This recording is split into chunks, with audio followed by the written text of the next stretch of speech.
how do you explain when things don't go as we assume? Or better, how do you explain when others are able to achieve things that seem to defy all of the assumptions? For example, why is Apple so innovative? Year after year after year after year, they're more innovative than all their competition. And yet, they're just a computer company. They're just like everyone else. They have the same access to the same talent, the same agencies, the same consultants, the same media. Then why is it that they seem to have something different? Why is it that Martin Luther King led the civil rights movement? He wasn't the only man who suffered in a pre-civil rights America, and he certainly wasn't the only great orator of the day. Why him? And why is it that the Wright brothers were able to figure out controlled powered manned flight when there were certainly other teams who were better qualified, better funded, and they didn't achieve powered manned flight, and the Wright brothers beat them to it? There's something else at play here. About 3.5 years ago, I made a discovery.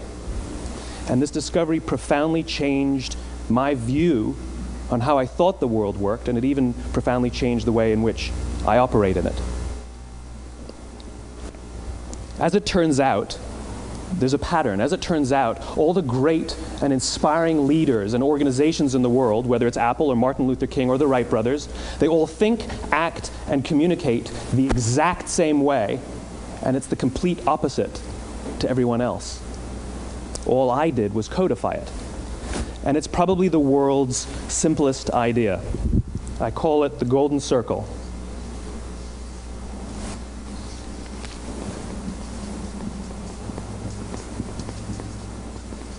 Why, how, what? This little idea explains why some organizations and some leaders are able to inspire where others aren't. Let me define the terms really quickly. Every single person, every single organization on the planet knows what they do, 100%. Some know how they do it, whether you call it your differentiating value proposition or your proprietary process or your USP. But very, very few people or organizations know why they do what they do. And by why, I don't mean to make a profit. That's a result. It's always a result. By why, I mean what's your purpose? What's your cause? What's your belief?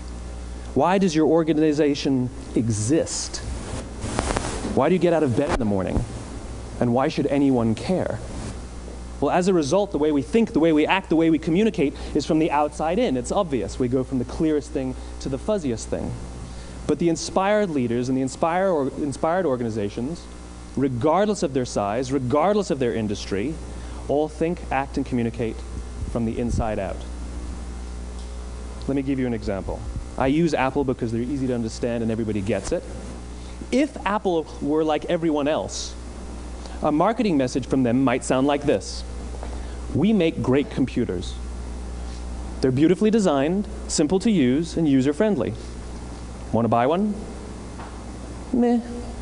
And that's how most of us communicate. That's how most marketing is done, that's how most sales is done, and that's how most of us communicate interpersonally. We say what we do, we say how we're different or how we're better, and we expect some sort of behavior, a purchase, a vote, something like that. Here's our new law firm. We have the best lawyers with the biggest clients. We have, we always perform for our clients, do business with us. Here's our new car. It gets great gas mileage. It has, leather seats. Buy our car. But it's uninspiring. Here's how Apple actually communicates. Everything we do, we believe in challenging the status quo. We believe in thinking differently. The way we challenge the status quo is by making our products beautifully designed, simple to use, and user-friendly. We just happen to make great computers. Want to buy one? Totally different, right? You're ready to buy a computer from me. All I did was reverse the order of the information. What it proves to us is that people don't buy what you do, people buy why you do it. People don't buy what you do, they buy why you do it. This explains why every single person in this room is perfectly comfortable buying a computer from Apple.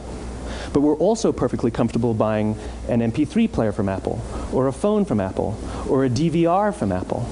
But as I said before, Apple's just a computer company. There's nothing that distinguishes them structurally from any of their competitors. Their competitors are all equally qualified to make all of these products. In fact, they tried. A few years ago, Gateway came out with flat-screen TVs. They're eminently qualified to make flat-screen TVs. They've been making flat-screen monitors for years.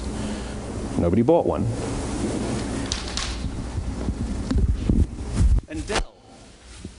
Dell came out with MP3 players and PDAs. And they make great quality products, and they can make perfectly well-designed products, and nobody bought one.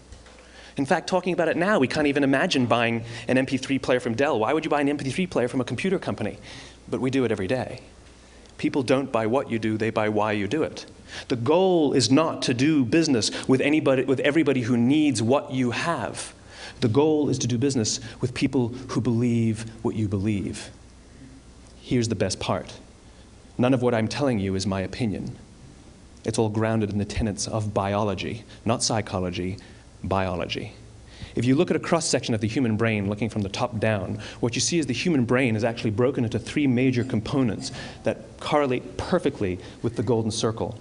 Our newest brain, our Homo sapien brain, our neocortex, corresponds with the what level.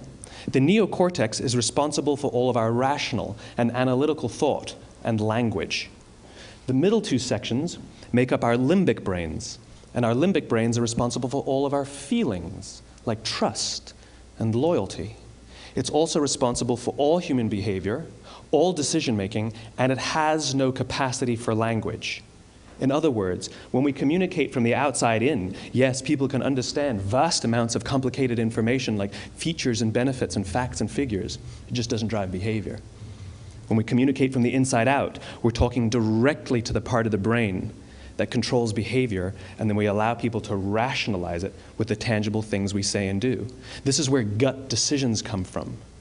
You know, sometimes you can give somebody all the facts and your figures, and they say, I know what all the facts and details say, but it just doesn't feel right. Why would we use that verb? It doesn't feel right. Because the part of the brain that controls decision-making doesn't control language. And the best we can muster up is, I don't know, it just doesn't feel right. Or sometimes you say you're leading with your heart, or you're leading with your soul. Well, I hate to break it to you, those aren't other body parts controlling your behavior. It's all happening here in your limbic brain, the part of the brain that controls decision-making and not language. But if you don't know why you do what you do, and people respond to why you do what you do, then how will you ever get people to vote for you or buy something from you, or more importantly, be loyal and want to be a part of what it is that you do?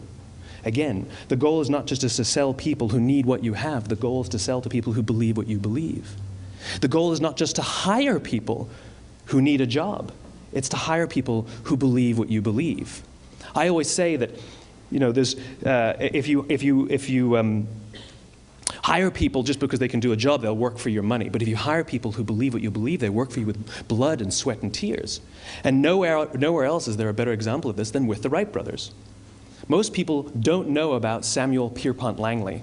And back in the early 20th century, the pursuit of powered man flight was like the dot-com of the day. Everybody was trying it. And Samuel Pierpont Langley had what we assume to be the recipe for success. I mean, even now, you ask people, why did your product or why did your company fail? And people always give you the same permutation of the same three things. Undercapitalized, the wrong people, bad market conditions. It's always the same three things. So let's explore that.